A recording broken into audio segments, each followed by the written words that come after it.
Are all meditations the same? This question may have come to your mind when you've looked at all the possible meditations available today. I'm Fred Travis, Director of the Center for Brain, Consciousness, and Cognition.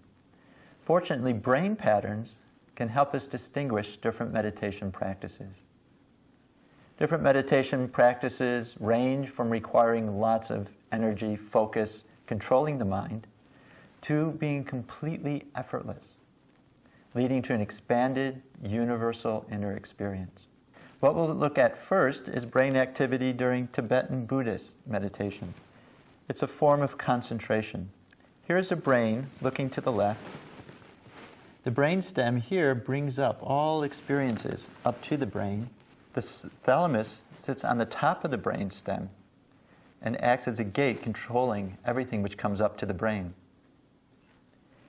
Neural imaging of Tibetan Buddhist meditation shows that there's more activity in the thalamus.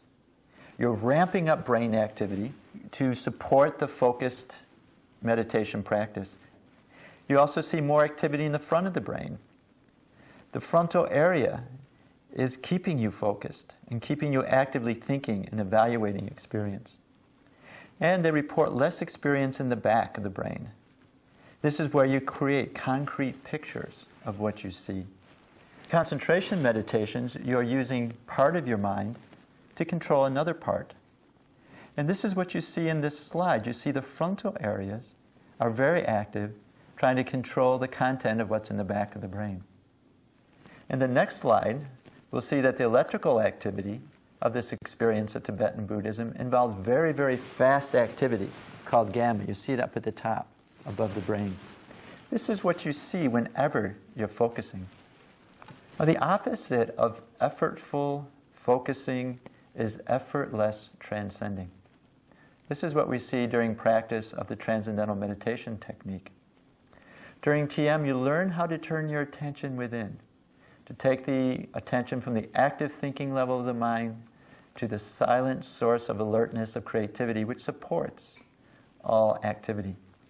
So in this next slide, we'll see a schematic of activity during Transcendental meditation practice.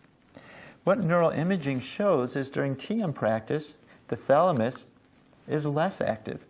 TM is effortless, and so the mind and body are more restful. At the same time, there's more activity in the front and in the back of the brain. These are part of the attentional system. This state is called restful alertness. Restful alertness, the attention system is awake, is fully alert, while the whole mind and body are quiet. Only the Transcendental meditation technique has been found to produce this state of restful alertness. All other meditations involve attention, focus, activation of localized brain areas. The brain waves during the experience of restful alertness also are uniquely different from those seen during concentration. We see this in the next slide. What we see is alpha activity. Those are the waves above the TM brain.